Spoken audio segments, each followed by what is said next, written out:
Hello and welcome friends. આજે આપણે English for all સિરીઝના 19મા પાર્ટમાં ચાલુ ભવિષ્યકાળ શીખીશું. The future continuous tense, progressive ચાલુ ક્રિયા ભવિષ્યમાં કેવી રીતે બતાવી એ જોઈશું. તો ચાલો શરૂ કરીએ. ચાલુ ભવિષ્યકાળ. ચાલુ ભવિષ્યકાળને અંગ્રેજીમાં ધ ફ્યુચર કન્ટિન્યુઅસ ટેન્સ કહેશે. એનો ઉપયોગ ક્યાં કરીએ છીએ, ચાલુ ભવિષ્યકાળનો ઉપયોગ ક્યાં કરીએ છીએ એ જોઈએ. તો જો ઉપયોગ ભવિષ્યમાં કોઈ ચોક્કસ નિશ્ચિત સમય વખતે કોઈ ક્રિયા ચાલુ હશે આવું દર્શાવવા માટે આપણે ચાલુ ભવિષ્યકાળનો ઉપયોગ કરીશું. દાખલા તરીકે અમે આવતીકાલે 11 વાગે શાળાએ જઈ રહ્યા હોઈશું. અમારી શાળાએ જવાની ક્રિયા ચાલુ હશે. તો ભવિષ્યમાં કોઈ ક્રિયા ચાલુ હશે તેવું દર્શાવવા માટે ચાલુ ભવિષ્યકાળનો ઉપયોગ આપણે કરીએ છીએ. આ ચાલુ ભવિષ્યકાળનો ઉપયોગ જનરલી સામાન્ય રીતે થોડો ઓછો થતો હોય છે, પણ જરૂરી છે. એઝ અ લર્નર આપણે શીખવું જોઈએ કે ભવિષ્યમાં કોઈ ચાલુ ક્રિયા બતાવી છે કોઈ નિશ્ચિત સમયે, તો કેવી રીતે બતાવીએ. તો જો આપણે અહીં શરૂ કરીએ એનો ઉપયોગ. તો ભવિષ્યમાં કોઈ ચોક્કસ સમયે કોઈ ચોક્કસ વખતે કોઈ નિશ્ચિત સમયે કોઈ ક્રિયા ચાલુ હશે તેવું દર્શાવવા માટે ચાલુ ભવિષ્યકાળનો ઉપયોગ થાય છે. ચાલુ વર્તમાનકાળનો ઉપયોગ વર્તમાનમાં, હાલમાં, એટ ધ પ્રેઝન્ટ ટાઈમ કે મોમેન્ટ કોઈ ક્રિયા ચાલુ છે એવું દર્શાવે છે. ચાલુ ભૂતકાળ ભૂતકાળમાં કોઈ સમયે કોઈ ક્રિયા ચાલુ હતી એવું દર્શાવે છે. જ્યારે આ ચાલુ ભવિષ્યકાળ ભવિષ્યમાં કોઈ સમયે ચાલુ ક્રિયા હશે એવું દર્શાવે છે. ટૂંકમાં ચાલુ ત્રણેય કાળનો ઉપયોગ તમે પેરેલલ સમજજો, એને ગુજરાતીમાં જે બોલી છે એના ઉપરથી પણ તમને ખબર પડી જશે. હવે અહીં વાક્ય રચના શું છે તો જુઓ, વાક્ય રચના જોઈએ. સ્ટ્રક્ચર બધાનું એ જ હોય: કર્તા, ક્રિયાપદ, કર્મ, અન્ય શબ્દો. એક્ટિવમાં પેસિવ આપણે ટેન્સીસ પછી લઈશું, પણ હાલ એક્ટિવ વાક્ય રચના જુઓ. તો એમાં ચાલુ ભવિષ્યકાળમાં કઈ રીતે આવે છે તો તમે જોઈ શકો છો. પહેલા કર્તા છે, ત્યારબાદ અહીં shall be, will be એવું લખ્યું છે. સાદા ભવિષ્યકાળમાં તમે જોયું છે કે shall અને will નો ઉપયોગ થાય છે. to be ના ફોર્મ્સ આપણે જોયા, એમાં પણ જોયું હતું કે ભવિષ્યમાં to be ના કયા રૂપ આવે છે તો shall be અને will be. એ પણ આપણે ટેબલ જોયું છે ભૂતકાળના પાર્ટ્સમાં, to be ના ફોર્મ્સ વખતના પાર્ટ્સમાં જોયું છે. તો જુઓ, અહીં shall be, will be માંથી આવશે, ત્યારબાદ ક્રિયાપદનું ing વાળું રૂપ આવશે, ત્યારબાદ કર્મ અને અન્ય શબ્દો. તો સિમ્પલ સેન્ટેન્સ પેટર્ન: કર્તા, ક્રિયાપદ, કર્મ, અન્ય શબ્દો. તો ક્રિયાપદની જગ્યાએ શું આવે તો ચાલુ વર્તમાન કાળમાં to be ના રૂપ હતા એમિઝા, એ આવ્યા હતા અને ક્રિયાપદનું ing વાળું રૂપ આવ્યું હતું. ચાલુ ભૂતકાળમાં to be ના ભૂતકાળના રૂપ was અને were માંથી આવતા હતા અને ક્રિયાપદનું ing વાળું રૂપ આવતું હતું. તો ચાલુ ભવિષ્યમાં શું આવે તો to be ના ભવિષ્ય દર્શક જે રૂપો છે shall be અને will be અને ક્રિયાપદનું ing વાળું રૂપ. ત્રણેયમાં કોમન થિંગ જે છે એ આ છે કે to be નું રૂપ આવે અને ક્રિયાપદનું ing વાળું રૂપ આવે ક્રિયાપદની જગ્યાએ. બાકી તો કર્તા, ક્રિયાપદ, કર્મ, અન્ય શબ્દો એ રીતે જવાનું છે. સિમ્પલ છે, સરળ છે. ત્રણેયને આપ સમજો તો ખૂબ સરળતાથી ત્રણેય ચાલુ કાળ છે તમે સમજી શકશો. ing વાળું રૂપ ફરજિયાત છે ચાલુ ત્રણેય કાળમાં આપણે હાલ જોયા એમાં. તો હવે જુઓ, એક એક્ઝામ્પલ લીધું છે. મનુ આવતીકાલે આ સમયે ગીત ગાઈ રહ્યો હશે. આ સમય અત્યારે, હા આ જે સમય ચાલી રહ્યો છે એ સમય પણ આવતીકાલે. તો આવતીકાલે આ સમયે ગીત ગાઈ રહ્યો છે આવું તમારે કેવું છે. તમારે ભવિષ્યની કોઈ પણ સમયની વાત કરવી છે કે આવતા રવિવારે આટલા વાગે તો અમે ક્રિકેટ રમી રહ્યા હોઈશું, અમે વાંચી રહ્યા હોઈશું, અમે લખી રહ્યા હોઈશું. તો આ ભવિષ્યમાં કોઈ સમયે ચાલુ ક્રિયા બતાવવાની વાત છે એટલે ચાલુ ભવિષ્યકાળ પણ એટલો જ મહત્વનો છે.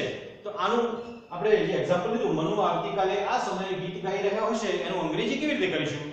તો પહેલા કર્તા આવી જાય, કર્તા મનુ છે, ત્યારબાદ ક્રિયાપદની જગ્યાએ ટુ બી નું રૂપ પ્લસ વર્બ આઈએનજી આવે છે, એટલે કે ટુ બી નું રૂપ અને ક્રિયાપદને આઈએનજી લાગેલું રૂપ આવે છે. તો ટુ બી નું રૂપ આપણે આમાં કયું લીધું છે?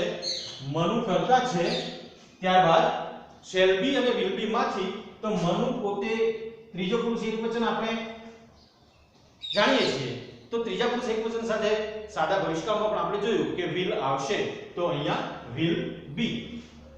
અને ક્રિયાપદનું આઈએનજી વાળું રૂપ સિંગિંગ. શું થયું? Manu will be singing. કર્તાને ક્રિયાપદ આવી ગયું. હવે જરૂર છે કર્મની, તો કર્મ છે એ સોંગ. શું ગાઈ રહ્યો છે? ગીત.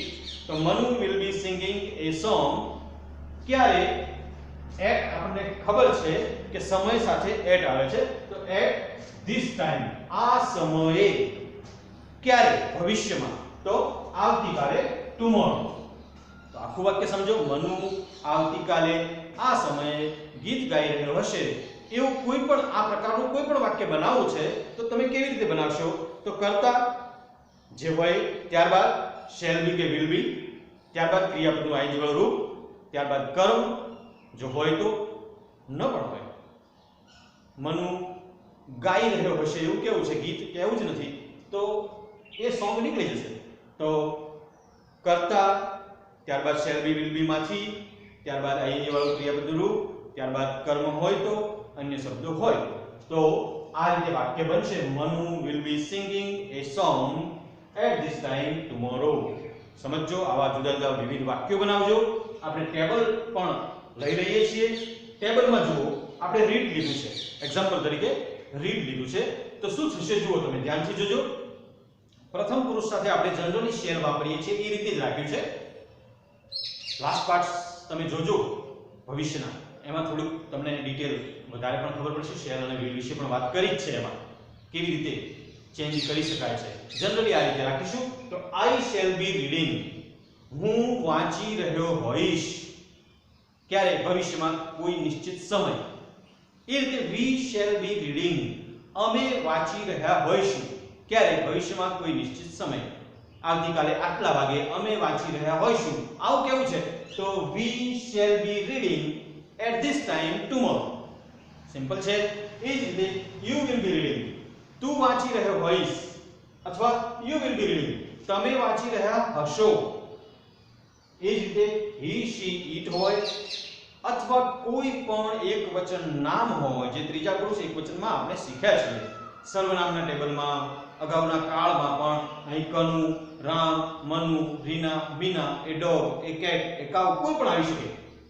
તો અહીં આપણે કહીએ છીએ હી વિલ બી રીડિંગ, તે વાંચી રહ્યો હશે. શી વિલ બી રીડિંગ, તેણીની વાંચી રહી હશે. ઇટ વિલ બી રીડિંગ, તે વાંચી રહ્યું હશે. આપણે સ્ટ્રક્ચર છે, અર્થના ભેદને સમજશું. અહીં ઇટ વાંચવાની ક્રિયા ના પણ કરી શકે, તમે ત્યાં લોજિક લગાવવાની જરૂર નથી. અહીંયા હી શી ઇટ સાથે આ સ્ટ્રક્ચર આવશે, વિલ બી રીડિંગ. અને બહુવચનમાં આવશે તો ધે વિલ બી રીડિંગ, તેઓ વાંચી રહ્યા હશે. અહીં Kanu and Manu, the students, the boys, the girls કોઈ પણ આવી શકે. બહુવચન છે, એક કરતા વધારે હોય તો ધે આવે, તો ધે વિલ બી રીડિંગ. ચલો, સમજાઈ ગયું કે સાદો ભવિષ્યકાળ જે હતો એમાં શેલ અને વિલ નો ઉપયોગ આપણે જોયો. એના પછીના પાર્ટમાં શેલ અને વિલ વચ્ચેનો થોડો ડિફરન્સ પણ જોયો અને WH વર્ડ્સ પણ, ક્વેશ્ચન્સ પણ જોયા. અહીં ચાલુ ભવિષ્યકાળમાં ભવિષ્યમાં કોઈ સમયે કોઈ ક્રિયા ચાલુ હશે એ કેવી રીતે બતાવાશે? તો એ આ હકારાત્મક ટેબલ છે, ફર્સ્ટ સેકન્ડ ટેબલ છે. નેગેટિવ સેન્ટેન્સીસ કેવી રીતે બને છે, નોટ ક્યાં આવે છે, અહીં ખૂબ ધ્યાન રાખવા જેવી બાબત છે. કારણ કે શેલ બી, વિલ બી એવું ડબલ બે શબ્દોનું બનેલું ટુ બી નું રૂપ છે. અહીં ચાલુ વર્તમાનકાળમાં માત્ર એમ, ઇઝ, આ સિંગલ હતા. ચાલુ ભૂતકાળમાં વોઝ, વેર સિંગલ હતા. ચાલુ ભવિષ્યમાં શેલ બી અથવા વિલ બી આવી રીતે બે છે. તો હવે નોટ ક્યાં મૂકીશું? આ સૌથી અગત્યની બાબત થઈ. ચાલુ વર્તમાનકાળમાં એમ ઇઝ પછી નોટ મૂકી દો. કોઈ ચિંતા નહીં, કારણ કે પાછળ કંઈ વધતું નહોતું. ચાલુ ભૂતકાળમાં વોઝ વેર પછી નોટ મૂકી દો, કોઈ ટેન્શન નહીં, કંઈ વધતું નથી. અહીં શેલ વિલ પછી નોટ મૂકીને બી વધે છે, તો ભૂલ અહીં થવાની સંભાવના છે. અને ખાસ આ સ્ટ્રક્ચર શીખેલું પેસિવમાં પણ કામ આવવાનું છે, એટલે ધ્યાનપૂર્વક જુઓ. અહીં આઈ શેલ નોટ પછી બી છે. આ બી છે ને, પ્રોપર બી એ મુખ્ય ક્રિયાપદથી જુદું પડતું નથી ક્યારેય પણ. આ યાદ રાખજો, એ અહીં સાથે રહેશે. નકાર હોય, પ્રશ્નાર્થ હોય, પેસિવમાં ખાસ ઉપયોગી થશે. તો I shall not be going, અહીંયા ગો લીધું છે આપણે. I shall not be going, be ક્યાં રહેશે? નોટની પાછળ. આપણે ભૂલથી ટુ બી ના રૂપ પછી મૂકવું એવું જો મગજમાં સેટ થઈ ગયેલું હોય તો I shall be not going આ રીતે વાક્ય બને, ત્યાં આપણી થોડી ભૂલ થવાની સંભાવના રહે છે. પણ આપણે અહીંયા જોઈ લઈએ તો આઈ શેલ નોટ પછી બી ગોઈંગ, એ જ રીતે અહીં we shall not be going. જો બી હંમેશા ક્રિયાપદ સાથે રહેશે, આટલું મગજમાં રાખો. અથવા બીજું યાદ રાખવું હોય તો નોટ હંમેશા શેલ કે વિલ પછી આવી જાય, સાદા ભવિષ્યમાં પણ એમ અહીંયા તો પણ સિમ્પલ છે. એ જ રીતે you will not be going, you will not be going, he she it અથવા કોઈ પણ એક વચન નામ, અહીં જે કેટેગરી છે એ જ છે, he she it will not be going. એ જ રીતે they will not be going. આ રીતે નકારાત્મક વાક્યો બનશે. એના અર્થ તમને ખબર પડી જ જાય. હવે હું નહીં નકાર છે, હું જઈ રહ્યો નહીં હોઉં, હું આ સમયે આવતીકાલે વાંચી રહ્યો નહીં હોઉં, હું રમી રહ્યો હોઈશ, મારી રમવાની ક્રિયા ચાલુ છે, વાંચવાની ક્રિયા ચાલુ નહીં હોય, એવું કહેવું છે તો નકારાત્મક વાક્યો આવી રીતે બનશે. I shall not be reading, I shall be playing. સમજાય છે? હકાર વાક્ય આવી રીતે બનશે. હવે જુઓ ટેબલ 3, આમાં આવા યાદ રાખી લેજો, બી ક્યાં આવે છે, નોટ ક્યાં આવે છે. ટેબલ 3 એ ઇન્વર્ઝન ક્વેશ્ચન, આપણે ઉલટ પ્રશ્ન જે બનાવીએ છીએ એના માટે બનાવ્યું છે. તો જુઓ shall be અને will be બંને જે રૂપ છે, શબ્દો છે, એ આખા શબ્દો આગળ આવ્યા નથી. ચાલુ વર્તમાન કાળમાં એકલું એમિઝાર આવતું હતું, એકલું જ હતું. ચાલુ ભૂતકાળમાં વોઝ વેર એકલું જ હતું, એ આગળ આવતું હતું. સાદા વર્તમાનમાં ડુ ડઝ આગળ આવતું હતું. સાદા ભવિષ્યમાં શેલ અને વિલ આગળ આવતું હતું. અહીં તો બે છે, તો શું આગળ લાવવું? તો એક વાત મગજમાં લખી રાખો કે બી છે એ હંમેશા મુખ્ય ક્રિયાપદ સાથે જ રહેવાનું છે, એને છૂટું પાડવાનું નથી. તો જુઓ બધામાં આપણે જોઈ લઈએ, અહીં જુઓ કેવી રીતે બનાવ્યું, માત્ર શેલ અને વિલ ને જ આગળ લાવ્યા છે. પેલું બી છે એ ક્યાં રહ્યું છે? ક્રિયાપદના મુખ્ય રૂપ જે આઈએનજી વાળું રૂપ અહીંયા બન્યું છે એની સાથે જ રહ્યું છે. તો જુઓ શેલ આઈ બી પ્લેઇંગ, પ્રશ્ન આવી રીતે બનશે, shall I B playing, shall we B playing, will you be playing, will you be playing, will he she કે it be playing અને will they be playing. તો આ પાઠમાં મહત્વની અગત્યની બાબત જે શીખવા જેવી છે એ ચાલુ ભવિષ્યકાળનો ઉપયોગ કેવી રીતે કરીશું. એમાં ટુ બી રૂપ જે શેલ બી વિલ બી આપણે વાપરીએ છીએ ભવિષ્ય દર્શક તરીકે, એમાં નકારમાં નોટ શેલ બી અને વિલ બી ની વચ્ચે આવે છે. પ્રશ્નાર્થમાં શેલ અને વિલ એકલા આગળ આવે છે, બી તો ત્યાંનું ત્યાં જ રહી જાય છે, બી ને અડવાનું નથી. હવે WH ક્વેશ્ચન્સ આમાં જોઈએ તો આપણે ચાર જે કાળ જોયા, ચાલુ વર્તમાન, ચાલુ ભૂતકાળ, સાદો વર્તમાન, સાદો ભવિષ્યકાળ. એ જ રીતે પહેલા WH વર્ડ આવે, ત્યારબાદ જે રૂપ છે ચાલુ વર્તમાન કાળમાં શું આવતું હતું? એમિઝાર. ચાલુ ભૂતકાળમાં વોઝ વેર. સાદા વર્તમાનમાં ડુ ડઝ. સાદા ભવિષ્યમાં શેલ વિલ. તો ચાલુ ભવિષ્યમાં પણ WH વર્ડ પછી શેલ કે વિલ. બી ક્યાં ગયું?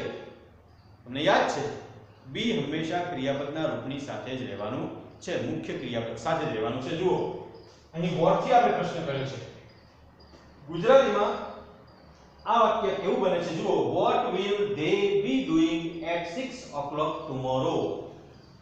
What will they be doing at 6 o'clock tomorrow? આવતીકાલે 6 વાગે તેઓ શું કરી રહ્યા હશે? what પ્લસ do થી બનાવ્યું છે.